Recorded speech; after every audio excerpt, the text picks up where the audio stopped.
God helps those who help themselves. Wow. Hmm. Sounds real and very practical. Actually, I remember I had this statement the first time when I was preparing for my exams in primary school, and someone had come to give us a motivation talk, like to prepare us for the exam. And he said, you need to work hard because God helps those who help themselves. I think this is a statement that is commonly quoted in so many places, and so many of us have grown up, knowing it, and even some of us thinking that it's actually a verse in the Bible. First, I used to think that until I was like in high school, and I read through the whole Bible, and I really never came across a verse like this. But today, I just want us to look a little bit about this statement. God helps those who help themselves. First of all, logically, it doesn't make sense. Look at this. If you can help yourself, why do you need help? You can do it yourself, so you don't need help. You only ask for help when you are helpless or when you cannot help yourself.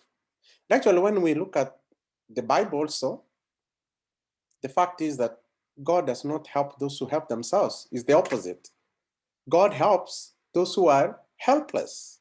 In Isaiah 25, verse 4, it says, "For you have been a defense for the helpless, a defense for the needy in distress." Even when it comes to salvation, those of us who believe that Jesus came to save us, we know that salvation is based on helplessness. We are sinners. We cannot help ourselves. We cannot get ourselves out of the mud and the mess that we are put into ourselves. You try by your own strength. You cannot do it until God himself, like literally, had to come down to help us out of the mud. It's like you see an animal stuck or something, stuck in the mud, and it's really trying all its strength. But you who's looking from us, you can see that it doesn't matter how much you try, you will die in that. In fact, the more you try, the more energy that you're using, and the more likelihood that you will die there. Then you come in because you're from outside and you have some equipment, to get someone out of the mud. And exactly, I can also give you like another example of if you're trying to help someone who's drowning.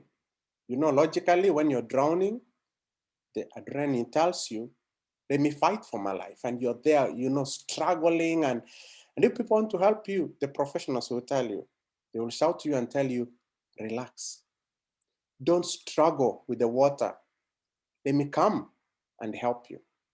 And when they come near you, but if you're still struggling and bumping up and down, they can't help you. You need to relax and accept that you are helpless so that you can get that help. And that's the picture of salvation. In Romans 5:6, it says, "For while we were still helpless, at the right time, Christ died for the ungodly." And that's what salvation is. Actually, for free. It's by grace. It's not by anything that we do to try to help ourselves. It's by accepting that we can't help ourselves. And that's why many times I hear people, blaming Christians. Christians, you think they're holier than thou. They pretend. Actually, it's the opposite. Actually, Christians are the most humble people because they accept that I'm helpless. I can't help myself. I need someone to help me. And Jesus comes to help me. Okay, I'm not here to bash, those who say God helps those with themselves. Because when I was thinking about this statement, I thought they have a point. Maybe there is something that they intended to say. For example, actually, they have a point. They are saying, don't sit there and wait for manna from heaven. Thinking God said he will provide for all my needs. So I just sit here and God will go to the shop and buy for me food and cook it for me and give it and even put it in my mouth.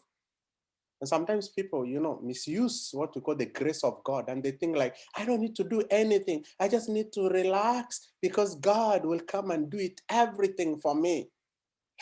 I give this example many times and people don't believe it. I had a friend and she was a lady and she went to this church meeting where they were told, go and open a bank account. And in 1 week, God is going to deposit 1 million.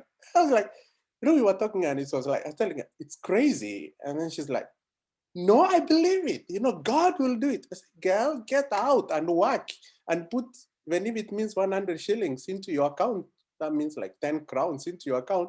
Stop sitting here and thinking that God will deposit, something. And maybe this is what this person really intended to say. God helps those who help themselves. He's saying, don't just sit. Don't take God's grace in vain. Go out and use what God has given you, which is grace. Work it out. Maybe instead of saying God helps those who help themselves, we could replace it with Deuteronomy 28 verse 12, which says, God blesses the works of our hands. We need to put our hands into something, then God will bless that thing. Or maybe we could borrow an example from Paul the apostle in 1 Corinthians 15 verse 10, which it says, I did not take God's grace in vain, but I worked hardest among all the apostles. And that's why half of the New Testament is actually written by Paul, who didn't even spend time with Jesus, but who became an apostle later. But he worked hard so that he gave us the Bible. I'll finish by saying Colossians 3:23 says, whatever you do, do it with the whole of your being, not as you're doing it for men, but do it unto the Lord. And maybe this is what these people meant. God helps those who help themselves. No, God helps those who are helpless, but who trust him and do something about their helplessness by coming to God and saying, help me. And when God shows them what to do, they do it with the whole of their strengths. God bless.